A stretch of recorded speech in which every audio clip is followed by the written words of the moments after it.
Caleb Williams threw himself on the bench. I'm okay with yelling at your offensive line. Okay. I'm okay with I'm okay with that. I'm not okay with because that's what he did. That's not okay. It's equivalent to the whole Indianapolis Anthony Richardson, hey, take me out, coach. I know it's third down and we need this, but I'm too tired. You can't do that. This is the NFL.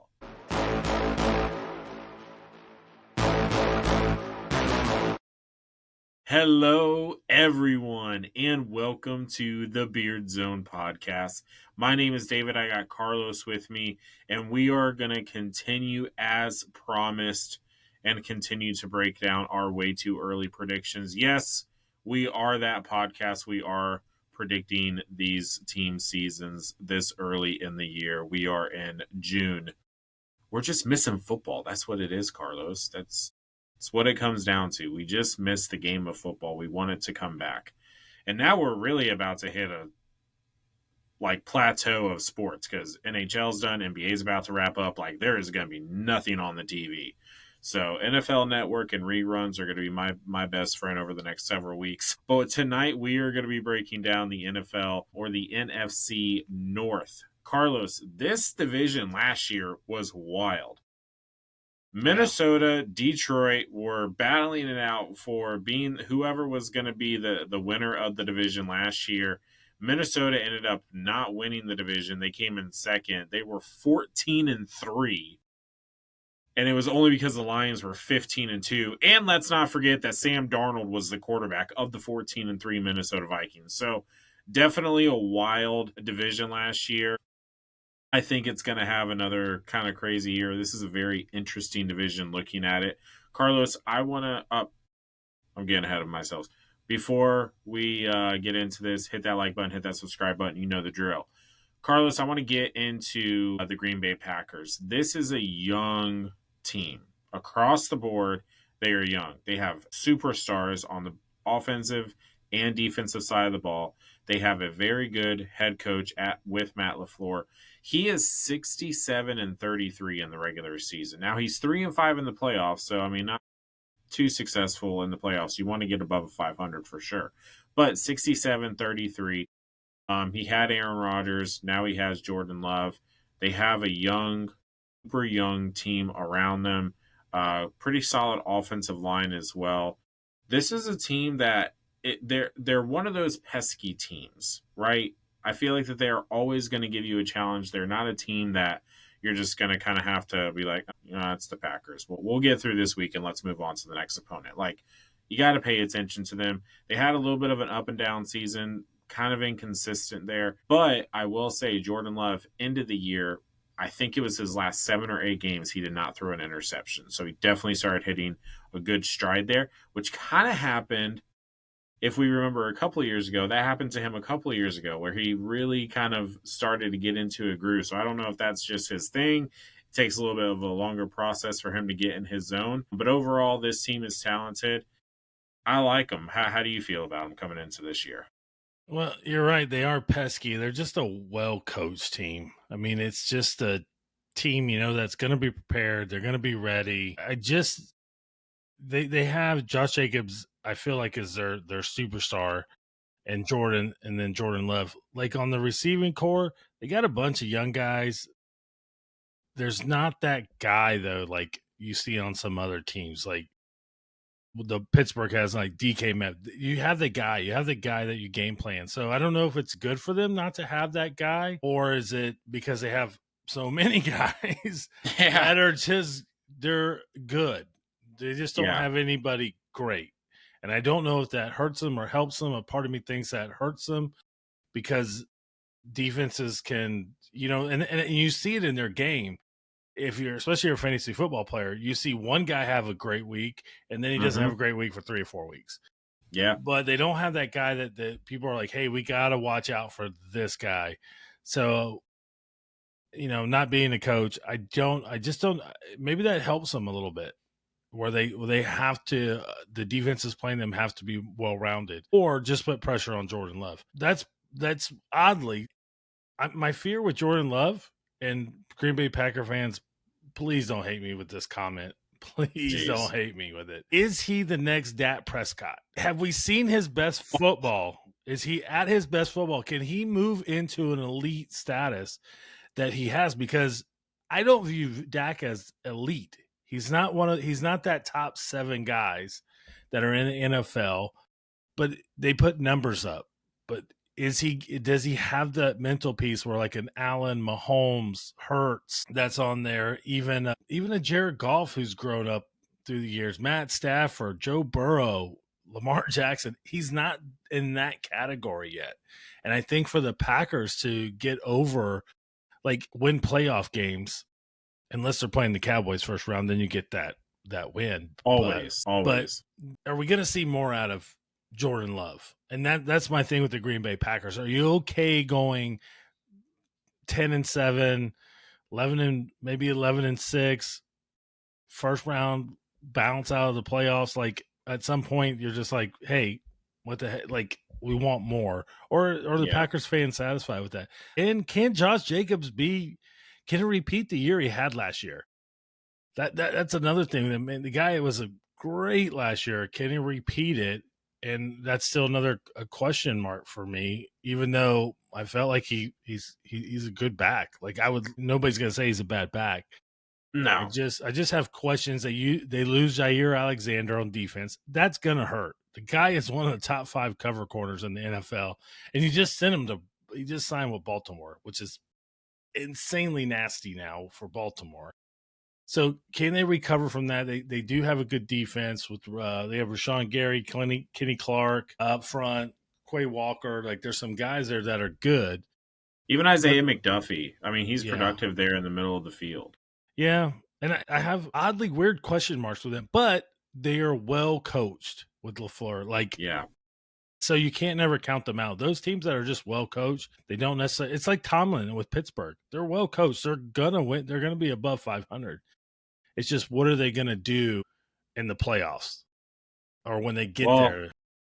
that's the biggest thing is I don't think anyone's doubting that Green Bay's a playoff team. I think everyone can understand, hey, Green Bay can go to the dance. They can get in the mix. But it is that 3-5 record that kind of hangs over Matt LaFleur's head. And to come to to come to Jordan Love's defenses here, you said it earlier, he doesn't have that guy. Dak Prescott has CeeDee Lamb.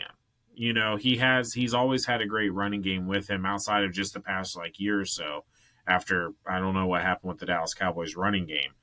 But I mean, he has Josh Jacobs now. He had 1,300 yards, 15 touchdowns. That's huge. It's super productive. I think It's super Dak Prescott. But look at It is, Mahomes. but Look at Mahomes. Who's his running back? Whoever. Who's his best wide receiver? Whoever. Like, he's just not there. yeah, I mean, if you're an elite quarterback, you make it work. I mean, that's just the bottom line. So, but maybe Matthew Golden comes in and is that number one guy. We don't Could know. be. You know, Could we be. don't know. Jaden Reed. I mean, the Jaden Reed's last 8 games, I looked at it, and he didn't surpass 100 yards. Actually, he barely surpassed like 60 or 70 yards in the last 8 games of the year. It was just such a super inconsistent, but I think it's just because of the way that offensive scheme is, and they were so favorable on the run game that it was kind of like, well, I mean, we'll pass it, but really everything is going to go through Josh Jacobs. And Josh Jacob, I think he can be that workhorse. I truly do think that. I think that they have a good offensive line, a good enough offensive line to create holes for Josh Jacob. So, but comparing Jordan Love to Dak Prescott, it's a fair comparison because you're right. Jordan Love is the type of quarterback who can put up numbers. No, he'll be consistent with it. He doesn't turn the ball over a whole lot, but when it comes down to the playoff games, unless if he's actually facing Dak Prescott, then there's just that inconsistency. Oh man, that I didn't even think about that, but it is a very fair assessment. Carlos, where do you have them this year? I was looking at Man. their schedule, and it's a pretty middle of the pack kind of schedule. I feel like I don't think we have records like we saw last year, a 15-2 and a 14-3. I don't think Detroit, and we'll get to them soon, and then Minnesota. I don't think you Yeah. see that. I see this division tightening up, and like maybe 12 wins it. 11 is right there Mm-hmm. because everybody got a little bit better, but we're still suspect with Minnesota now. I don't think Minnesota runs off 14-3. It's really, but for the Packers, they could be a that 10 to 12 win team. They just need Jordan Love to make that next step. You got to think of the Packers. You have Aaron Rodgers, who at that time of the Packers was elite, and then you have Brett Favre. So Jordan Love is following Brett Favre and Aaron Rodgers, Yeah. like two elites in their careers. But there's something with the Packers. They're not being able to win Super Bowls at, I don't know, like, if Jordan Love is going to make that leap. Have we seen the best of Jordan Love? Is this it? Is this the Green Bay Packers? Are they the new Pittsburgh Steelers, or are those two equal? Like, we're going to go 10-7, we're going to go 11-6, we're going to be in that hunt for the wild card. We're going to have solid defense. We're going to have a good offense. And Pittsburgh has that same model where they've got that running back. The receivers are always they're good, but you never go, man, other than DK, now they have that finally elite guy. Before they had Antonio Brown. But that's when Pittsburgh was at its best, when it had Big Ben playing at this elite level, and they had the guy at wide receiver, Yeah. Mr. Crazy himself, Antonio Brown. And they had Le'Veon Bell at his prime Yeah. too. And I like Josh Jacobs. I think he's a good back. He catches the ball. He runs like a monster. And I don't even hate Tyler Kroft at tight end for them. I think he's a solid guy. But, they need some leaps in their play. Like Christian Watkins, everybody thought he was going to be the big wide receiver. Can't stay healthy. Now he's second team with Matthew Golden in. Is Golden going to be the guy? Is Damon Wicks? Is it Reed? Like, somebody has to step up here and be the guy that, hey, it's 3rd and 6 or 3rd and 10. And on some teams where the ball's going. Like, you just know it's going here and it's going to get caught by whoever, that receiver, like Kansas City. It's going to Kelsey, but you don't stop it because he's that guy. Yeah. And they need that. They need that, and they need I think that Jordan cockiness. Love does. Yeah, I think Jordan Love does need that for sure fire. Like, hey, you are the number one guy. It's me and you. The other guys are great, assets and everything, to kind of tag along with that. Because even in Tampa, right? I mean, as good as the wide receiver room is in Tampa, Mike Evans is still the guy. Like, still the man. He is the guy, So who's going to be the guy for the Green Bay Packers? Maybe it's Matthew Golden. Because the Green Bay went nuts for this guy over the draft. And it was so funny because I think it was like 2 minutes prior to them drafting him, they were like, one thing that this team doesn't need is another young wide receiver. And sure enough, they go out and draft a young wide receiver. But I have them going, between the 9 and 10, 10 and 11 wins. They're going to be a team that is going to be in the hunt for the wild card or for the hunt for the top in the division, because I think you're right. I don't foresee another 15-2 season, or another 14-3 second place team. That was wild. But let's go to, man, who do I want to go to? Let's go to the Detroit Lions. I was maybe thinking about Vikings, but let's go to the Detroit Lions, because this team, 15-2 last year, every year since Dan Campbell has taken over, they have gotten better, both in the win column and in the talent that they have on the field. And it seems like that their players that they have accumulated over the years have gotten better as well with the Dan Campbell, team build. Now, last year, they had 16 players, Carlos, on injured reserve. That is, they had a football team. The worst luck by far. And I'm pretty sure like 90% of those players were from the defense. I mean, they were pulling guys off the street at the end of the year. They were like, hey, free tryouts, like, just bring your own gear, and let's see what you can do, because They definitely got hit with an injury bug last year that continued to haunt them throughout the year. And then it was a heartbreaking loss Yeah. in the divisional round against the surprising electric Jaden Daniels Washington Commanders team last year. So, but they're back. They're healthy, right? Dan Campbell is still there. Jamison Williams finally had a good year last year, right? He's been a guy who's been, hey, okay, he's talented, but like, will he? But he finally produced. He got 1,000 yards last year. Now John Morton is the new head offensive coordinator. I almost said head coach. He's the offensive coordinator, so he's taking over Ben Johnson. Breaking news.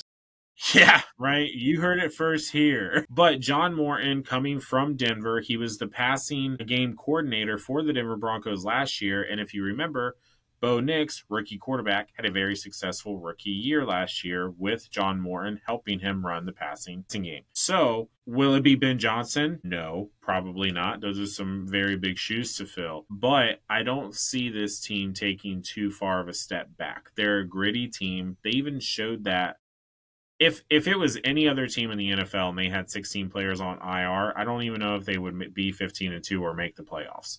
So the fact, I mean, this team is the identity of Detroit. They're gritty. They're just hard nosed. They're working people, and they've taken on the identity of that city and the identity of Dan Campbell.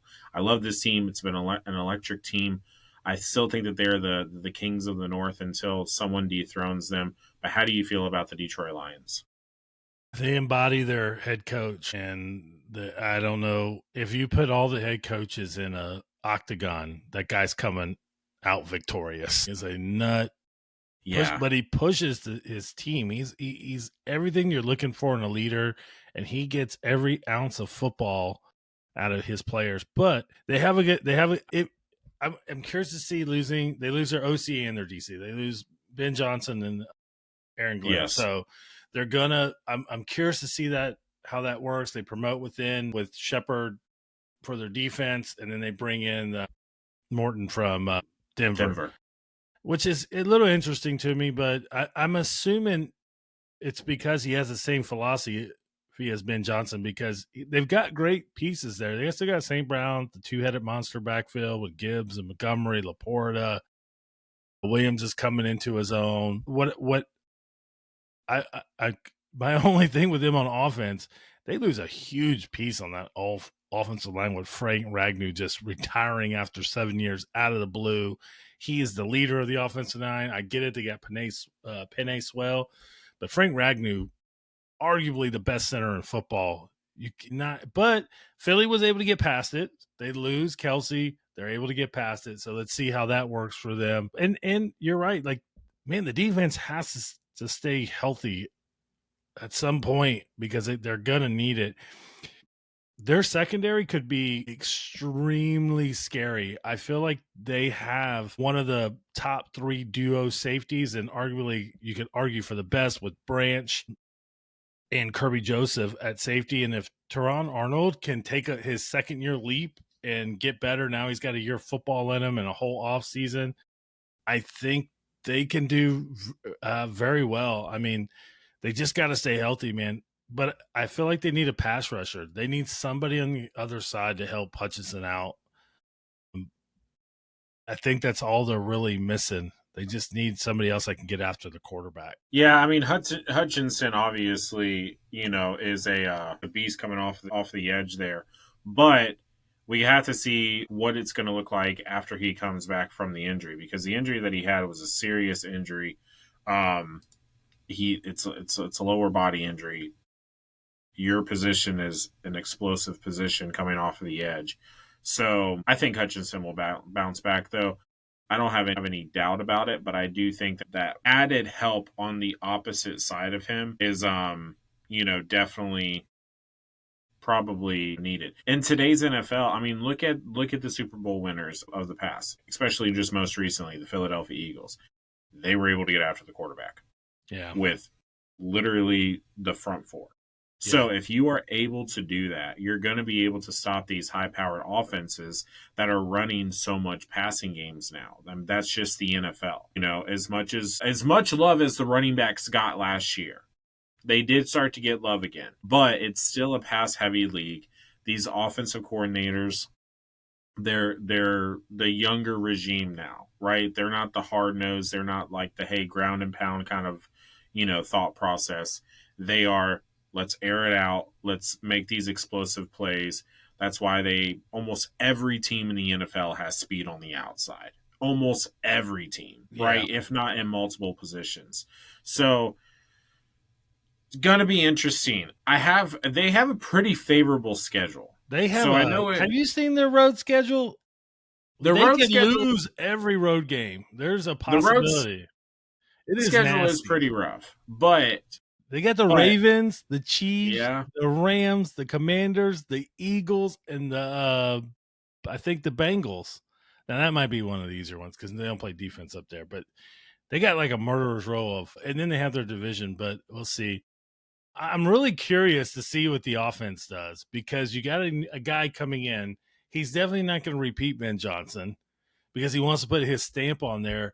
Like, is he going to mess up Jared Goff? Goff flourished under Ben Johnson, just got he better and did better. Like, this guy comes in absolutely. and tinkers a little too much. Like, I always it'll answer my question: was Jared Goff a product of Ben Johnson, or is just Jared Goff a good quarterback now? So Well, let's not forget Jared Goff did go to the Super Bowl with the Rams. Now it was with Sean, yeah, and that's enough. so it was with Sean McVay though. So Yeah, there that's is an another. asterisk still there. Yeah, so it's gonna be interesting because now golf is like he's the old guy now in a Yeah, sense, and now is he at that point in his career like where Rogers and them are basically they're OC's calling the play, but Rogers is like I'm gonna shake that off. Like, are we in that yeah. stage? And I'm curious to see if he still uses Montgomery like he did with Ben Johnson, like he's kind of the hammer, and then or is Gibbs going to get most of the playing time? Like, how's that going to work? I think you lead that two-headed monster continue to have it flourish in whatever system you make because Montgomery, I don't know how many yards he had. I think he had like 700 or something like that, but he had like 12 touchdowns. So I Yeah, mean, it's like continue to give the guy the ball.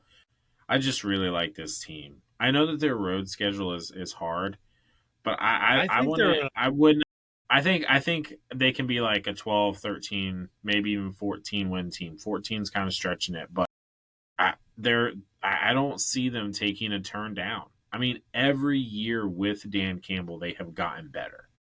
They I have see gotten him like better. a 12 win team. I think that road schedule. Just look at the Ravens now, man. That team is The sick, Ravens secondary is stupid. ridiculous. The Chiefs are the Chiefs. The Commanders, they're doing their thing. And then you got the Super Bowl champions, and then the Bengals are going to be tough on them. Like that's going to be a tough game That's for going to them. be a shootout game. It's Yeah, going to have to be. I yeah. mean, And then you got Matthew Stafford. He's playing against his old team. Of course, you want to win that game, and that team got better. I mean, that the team is Rams did better. get better. The So they're Rams did gonna get better. see a worst case scenario for them is probably 10 wins. I think that's their floor, but I think their ceiling is probably around 12 games. And I know it doesn't sound like a lot, but 10 and 7 and 12 and 5 are a huge difference. You're talking like wild card and first round bye, but I still think there's a division front runner here. I mean, it's theirs literally to lose, but I think they'll take this division. Yeah, they're the Kings until someone dethrones them for Yeah. sure. But let's go to the team that almost did it last year, and that was the Minnesota Vikings with Sam Darnold. Sam freaking Darnold revitalized his career. Now, how much of it was Kevin O'Connell? Who knows? The guy's an absolute mastermind. We'll see how Sam Darnold does now in Seattle. JJ McCarthy is the next guy up. JJ McCarthy, he was he was most likely going to be the starter last year. Let's be real, but then I he don't got know, injured. man. I Sam Darnold spun that ball pretty damn well. He did, but I still am a firm believer that JJ would have gotten the starting gig. I don't know. It worked out for the Minnesota You know Vikings. what that could have been last year? That could have been Drew Bledsoe, Tom Brady all over again. Donald gets hurt. If JJ was healthy, he comes in. They make this run to the Super Bowl, and then Right? JJ Brady is born. Yeah, right, But exactly. he got hurt. Yeah, but he got hurt. But coming off of the injury, now, if you're a young quarterback, this is the team to be in. You have an offensive minded head coach. You have you have a pretty decent, offensive line. You have veterans all around you. Yeah. All around. You have JJ, you have, and I'm talking about Justin Jefferson, not JJ McCarthy, but you have Justin Jefferson, you have Jordan Addison, who is a good number 2 wide receiver. You have a veteran tight end. Finally You healthy. have that is finally Yeah, he's healthy, gonna get a whole year. and you have a veteran running back who is so productive last year in Aaron Jones. So, and then on the defensive side of the ball, the defense is good enough to keep you in the games. They had 49 sacks last year, 24 interceptions, and Byron Murphy Jr. had, I think, like 6 of them. They have a defense that can keep you in the game. Kevin O'Connell he draws up good plays. It's very favorable. So he always calls a good game. If you're JJ McCarthy, this is the team to be on. This is the team to grow with. I am still a firm. I'm gonna I'm gonna die on that hill, Carlos. I'm gonna die on that hill. And I don't think that Sam Darnold should have left. I really don't. I don't know why he left. Going to Seattle, I think, is going to be the worst decision of his career. I think he should have stayed in Minnesota, but now it's JJ's turn, and I think JJ is going to flourish. It's a tough one with Darnold because maybe they just didn't want to pay him, but he didn't get a huge contract. He got a favorable He did it. contract, He did. but if he had that same money offer to stay with Minnesota, he should have definitely stayed. But he's going to get paid, maybe, and he's betting on himself. So there's that cockiness you're looking for in that quarterback. They built this team for JJ right now. They replace 3 offensive linemen. They draft Jackson first round, which I thought they got a steal with him. They going to Indy and they're like, hey, we need to borrow 2 of your O linemen, so we're going to take 2 of your guys, and then they get Dershaw back, who was hurt at the end of the year, who's a big thing. I actually like their pickup of Jordan Mason for the backup Aaron Jones. I think they're going to have a nice 1-2 punch there. And Jones, he's getting older. He's not everybody can be Derrick Henry, where age doesn't seem to matter at all for a running back. Like, it's Derrick Henry in his 20s. The miles on that guy's leg and body is unreal. From high school to college, now into the NFL, It's ridiculous. It It is. doesn't make any sense to me, but None at all. they got a good offense. The defense gets a big pickup with Jonathan Allen coming from the Commanders. I think that's going to give them that edge presence that they need. They get Jason Hargrove or Javon Hargrove from San Francisco. It's better than what they had. I don't put him up there as a great player, but he's a former first round pick. And then they get Jeff. I don't know how to say his last name, but he was the first round, like number 3 pick with Detroit years ago, and just hasn't. He's playing good enough to. I mean, he's a starter in the NFL, so he's good. He's just not what they thought he was going to be, like a Sauce Gardner. So they get some help. They got Van Ginkel, who I freaking love. Why the Dolphins didn't keep this guy, I have no idea. But I get it. They couldn't pay the guy what he was worth. And then they get Harrison Phillips from Buffalo. So they built this team within, I think, the mindset that, hey, we got to get better all around. In case JJ, here's a question for you: if you're the head coach, JJ or Sam Howell? What this team with Sam Howell? Sam Howell played on dirt, garbage league team with the Commanders and got beat up, but still threw some yards in there. I was looking forward to Sam Howell in Seattle. I really was, but then he just never got it. I mean, Gino continued to stay the starter there in Seattle. I like Sam Howell. I think he's a guy who's just not been given the opportunity that he deserves. If I think you ride with JJ McCarthy, I mean, you drafted him, right? You didn't get to see him last year. He was able to sit. Although he wasn't playing, he was able to sit. He was able to kind of see a veteran quarterback like Sam Darnold go through the process, understand the system, get familiarized with the teammates and everything else like that. Now it's your time. You're healthy. I think you roll with JJ. But having Sam Howell as a backup, if JJ just is not working for you, I don't think that it's a bad thing at all. And I'm really hoping to see Sam Howell get some playing time this year. And I hate to say that because that's most likely either because JJ gets benched because he's not doing what he needs to do, or he Or, gets injured again. yeah. Right. So, but I love Sam Howell. I think with what he was able to do with the Commanders and the circumstances that was Yeah. going on, it wasn't just the team. I mean, the stadium was falling apart literally, and ownership just didn't care. Sexual harassment's going on and everything else like that. I mean, like, it was just an absolute dumpster fire. And this poor kid, had to be, the face of the franchise at that time. So I And the like O Sam line was Howell. Horrible, horrible, horrible, horrible. So horrible situation. I hope Sam Howell gets his opportunity, a fair opportunity, because I think that he'll take a full advantage of it. But I think you just roll with JJ just simply because you drafted him, I right? I think mean, I think Minnesota, here's me playing devil's advocate. They could have put themselves in a very poor situation. It's hard to bet against JJ for me because he's a Michigan guy, and usually they got good heads on their shoulder. We've seen Brady. I mean, and then you have Greasy. Like, he was a good quarterback, not on Brady's level. So, but they're good quarterbacks with high IQs. But if he doesn't pan out, and let's say Sam Howell has a flashback and he gets sacked, and you're talking about a team that might only win 5 games. Like, there's nothing behind those two. I mean, I'm looking at it now. There's Brett Ripken. I didn't know that guy was still playing. didn't either. Yeah, man, if JJ doesn't work out and Sam Howell, like you said, I like Sam Howell. I just don't know. Like, sometimes that PSD gets in there and he just can't PTSD, and like maybe he just can't get over that. But they could be in some real trouble. JJ, it doesn't turn out. This could be like, oh crap, we should have kept Sam Darnold. We knew what we had, because I think Sam Darnold with this team, I think they could win 14 games. They do have a favorable schedule. They do. I have them winning between 8 and 10 this year. I want to know what McCarthy is, right? It's all going to depend on the play of McCarthy.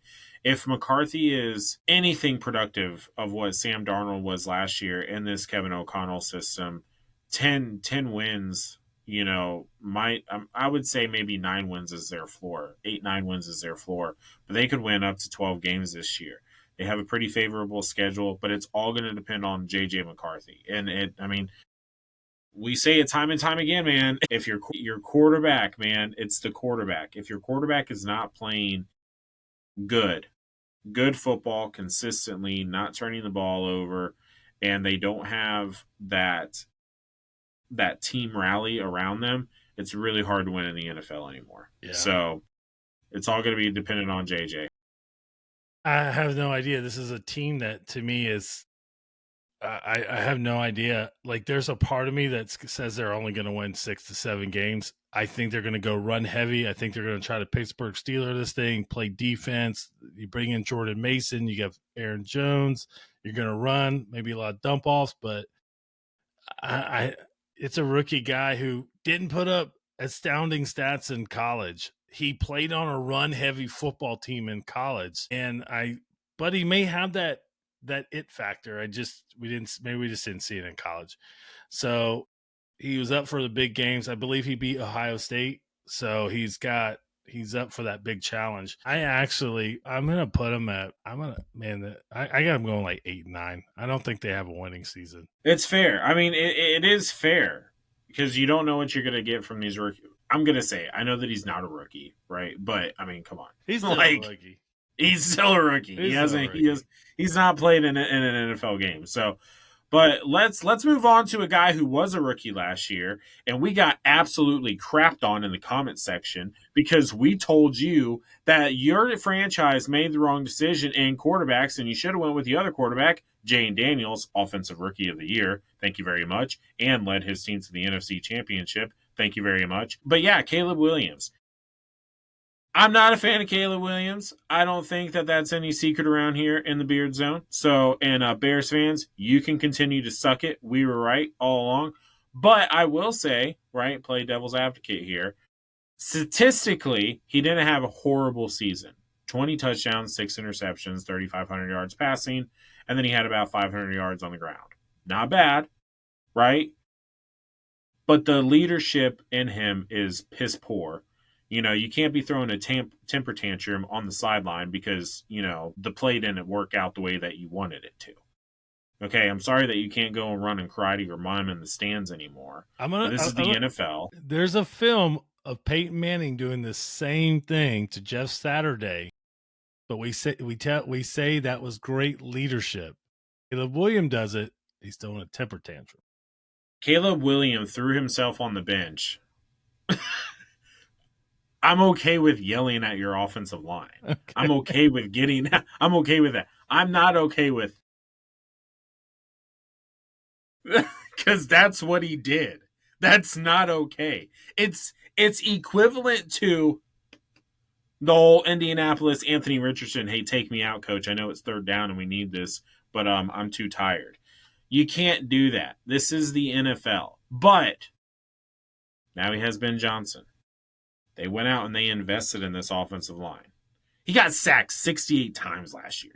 He was last year Sam Howell. He didn't have anything. The 5 guys in front of him forgot they're supposed to stop the other side. Or maybe they just didn't want to. Here's one thing with Caleb, and I know Scooter's not a fan of him. Caleb came in and there was multiple reports about him getting onto veterans. And I use this and man, I don't even want to compare him to. I'm not comparing him to this gentleman, but this gentleman did the same thing in his career with Michael Jordan. Michael Jordan came into a team that did cocaine, drank at halftime, didn't carry themselves in a certain way. Caleb tried to get them to do that. There was reports of him yelling at veterans to pick their garbage up on the floor. They're like, that's the equipment manager's job, and to do things the right way. I think he just got a lot of pushback. So the Bears, Ben Johnson's not going to there was one thing I learned about Ben Johnson in the interviews I've seen so far. That guy's a dog. He is not a sugarcoat. I thought he was more of the yin to Dan Campbell's yang. Nah, that guy is nuts too, man. He just gives it straight, and I think he's gonna back his quarterback. I think we're gonna see if Caleb Williams isn't good over the next 2 years, in 2 years especially from now, then he is a bust. If he can't do it with this guy, he can't. But they invest in the O-line. They get him 3 new starters who have to be better. I mean, I could have played on that O-line and graciously given up 10 sacks easily. Yeah, no worries. Hey, he's right back there, guys. And I think Ben Johnson's he's gonna build that same. He has arguably. I feel like the set of wide receivers at Chicago are better than Detroit. You got Amon St. Brown and DJ Moore. DJ Moore is a stud. I mean, he's a stud. He is a stud that has had no quarterback and no system. He was at Carolina, garbage, and he comes to the Bears. Then you have Adunze. Garbage. Adunze is good, man. That was a good pick. I was a little skeptical. Rome Adunze is good. And then they draft Luther Burden, who's going to be an Amon St. Brown type of guy. Not that caliber player. I'm not going there. But he has that same style, small, shifty guy. And then they get the guy from Detroit.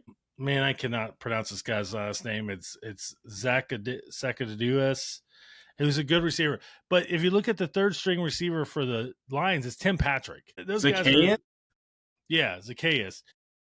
But I feel like that receiving core is really good. And they get Loveland from Detroit, they draft from Michigan, and Cole Clement. I will never forget that. I don't get it. But if you have a chance of getting the next Travis Kelce, I guess you can't pass on it. Like, he's that kind of a guy.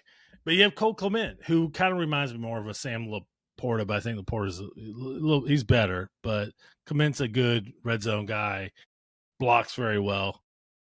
So I think Ben Johnson's going to put his offensive stamp for sure on this. And they went out and got 2 Sean Payton guys. With Sean Payton ran the same kind of an offense. Remember he had Kamara, Williams. He had the good receivers. He had that quarterback. So they go out and their new OC and DC are the one. Allen was the head coach of the Saints, and then he was Peyton's DC for 5-6 years, and then they go get the OC who was with the Broncos. So I think we're going to see a step. This is the team that intrigues me the most. Like they could be much better. I think Swift is going to be Gibbs, and Roscoe is going to be Montgomery. I think they're going to take a step in the right direction. I'm not going to sit there and say that it's going to be another 5-12 season, because that's what it was last year. Hopefully Caleb steps in the right direction, but you're right. He has the next 2 years to prove himself, to truly prove himself, because if he can't do it with Ben Johnson and the investments that they have made with him, with the offensive line, that offensive line, going out and getting the guys that they did for the offensive line and the interior of the offensive line especially, is huge. That means that they want to continue to do the right thing. They want to build this team. They want to build it around Caleb Williams. They invested in him. They went out. They got him at first overall. They skipped out on Jane Daniels. Caleb is their guy. Okay, now you have to die. Now you have to lay in the bed that you made. So if he doesn't do it over the next 2 years, I'm not going to shut up about it, Bears fans. So you just be prepared. He had a terrible head coach. The head coach did have a great head coach, and he did the one thing that impressed me. One thing with him last year, Williams, is he didn't have a lot of turnovers. He only had 6 interceptions last year. With all that pressure for a rookie quarterback, should equal double digits interceptions. So he was at least smart. He took the sacks, gained his yards. I think he's better. Daniels, to me, just fell into the right situation. I mean, he's got Cliff Kingsbury. That's his freaking OC. Like, he's got 2 head coaches for his coaches. So, like, but he's a great player. I'm not taking anything away from Jay Daniels. He definitely exceeded what I thought he was going to do. But I feel like we're going to see a bump up from Caleb Williams here, and I think we're going to finally see a 4,000-yard season out of a quarterback in the Bears. Let's hope so. I said this last year too, so I'm sure Scooter is going to hit the comment and be like, "This guy's an idiot." We're going to see a lot in the comments here. But they, like I said, they're heading the right direction. They're a team that, I think they need the first year. I think there's going to be the first year struggles with Ben Johnson, the whole new coaching staff, new culture that they're going to build, and I still think they got to weed out some players, and that's what Dan Campbell did. He weeded out the weak players in a sense. And hey, if you're going to play on my football team, you're going to be tough. And I think Ben Johnson's going to do the same thing with them. Like, you're going to be tough to be a Chicago Bear. And you should be. If you look at the old Bears teams, man, the 85 Bears, those old Bear teams they didn't, half of them didn't have teeth. And the ones that they had were from the other guys that they knocked out and put in their pocket. Like, they were tough football teams. That's Bears football, man. It's tough. Yeah. And they got to bring that back. There's got to be some dog in there, and we'll see. We'll see how it's going to go. We shall see. I'm very curious to see, because the whole Caleb Williams video last year was one of our more popular videos, and it was almost of nothing but hate. So I definitely appreciate the passion. But that's football, right? I mean, like, you're going to go to bat for your team. So bring it on, man. Bring it on in the comment section. We don't shy away from any controversy. We don't shy away from, going back and forth in the comment section. We love it. We love the engagement. Hit that like button. Hit that subscribe button if you want to continue to follow us. We appreciate you guys. We'll be here all NFL offseason into the new season. Next week, we will be breaking down the NFC South. It should only take about 4 minutes. Old Tampa Bay down here, but we're going to be breaking down the NFC South, so be sure to, hit that subscribe button so that way you can follow along. Every Friday, 1 p.m. Eastern Standard Time, we will be here on YouTube. Follow us on all of our social medias. We're on all of it: Facebook, TikTok, Instagram, Twitter. We are on all of it. Links are down there in the description to go ahead and follow us there. We will see you guys next Friday.